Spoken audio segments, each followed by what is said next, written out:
It's early spring in the northeastern city of Panjim. Tens of thousands of birds arrived from the south, right on schedule.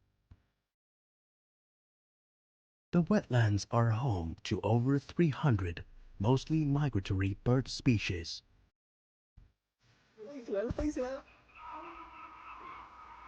Their chirping echoes across the reserve. After a long and quiet winter, The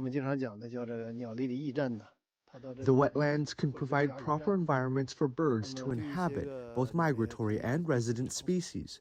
We often refer to the wetlands as posts, gas stations, and sanctuaries for migratory birds. These are the places for them to rest, feed, and breed on their flyway.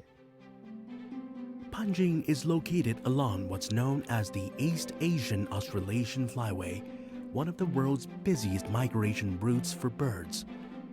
Staff at the reserve estimate that around 200,000 birds travel through the area every day in early March.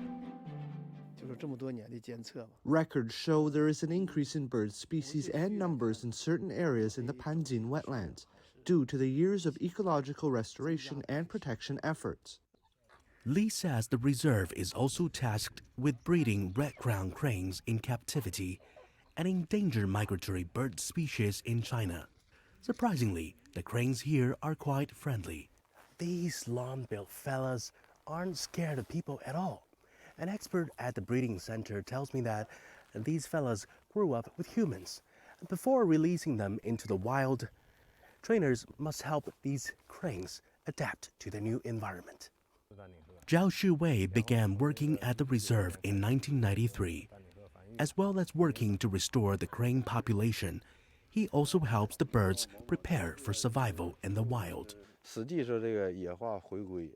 the cranes, it means gradually adapting to nature and reducing their dependence on humans.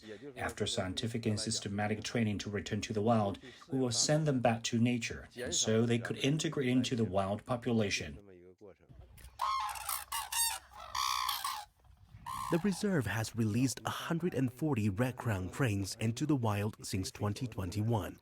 Many of them joined the visiting wild cranes, leaving behind place they were raised in. Kids will eventually grow up and live independently. It's like watching your kids go to college. I think all parents feel the same way, but it's a stage of life. When the day comes, Papa Zhao has to say goodbye to his children. As more cranes leave the reserve, their human father hopes his children will return when spring comes around again next year.